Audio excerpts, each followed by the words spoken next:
Hi there, it's me, Mark, the construction worker. I'm out here on another construction site. If you like diggers like I do, come along and let's learn some more about them. Remember, don't forget your helmet. This huge digger here is one of my favorites, an excavator. Excavators have a few different names. Some people call them power shovels. Other people call them 360s because they can turn all the way around. And in the United Kingdom, some construction workers like to call excavators rubber ducks.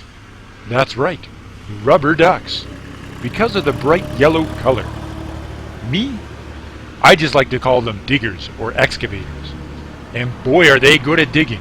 Just look at this digger go. Let's see all the different parts of the excavator that we can name. The digger's arm is made up of the boom and stick. Boom and stick. And the attachment on this one is a classic bucket. Perfect for lifting tons of dirt. I'd have to dig all day with a shovel, and I still couldn't dig a hole as deep and wide as this excavator can do in just 10 minutes. Do you know what this digger here is doing? He's digging a hole so big, it's for a swimming pool. That's right. Now, the part where the driver sits is called the cab or the house. I'm going to tell you a secret about the cab and why it's so big. Underneath the steel paneling is a giant heavyweight called a counterweight. You know why it's there? Balance. The counterweight helps to prevent the excavator from falling over if the scoop reaches out too far or if it lifts up something especially heavy. Unlike some other diggers we'll look at, this excavator's counterweight is so big and heavy it doesn't even need stabilizers. You know what else is under the house? A giant pin. The pin attaches to the undercarriage, the bottom part of the digger where we find the tracks and wheels. The pin enables the house to spin all the way around in a complete circle so the driver can move the scoop anywhere around the vehicle.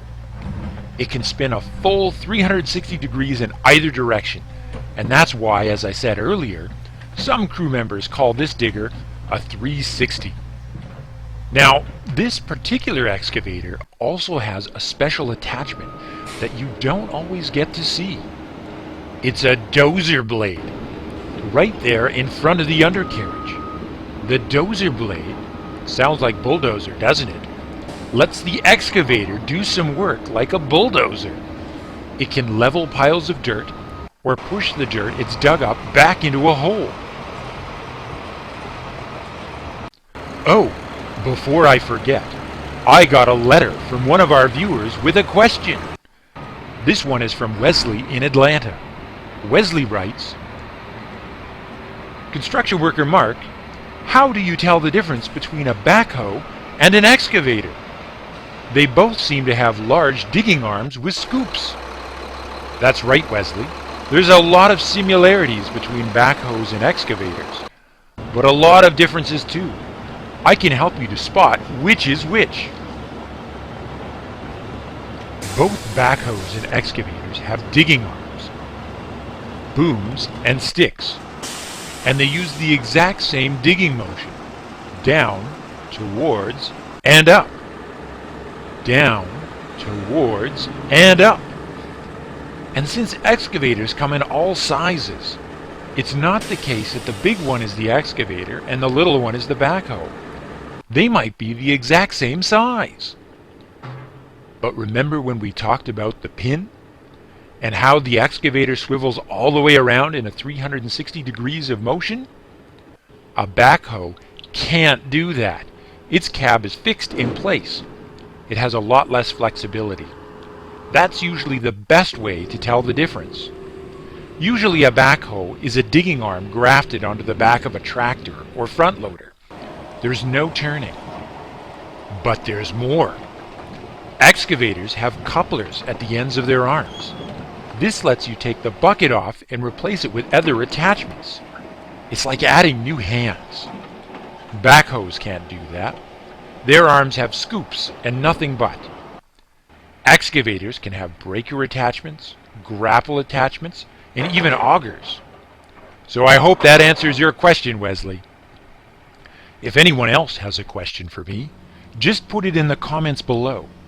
I'll either answer it there, or perhaps in a new video. Bye everyone, and until next time, happy digging!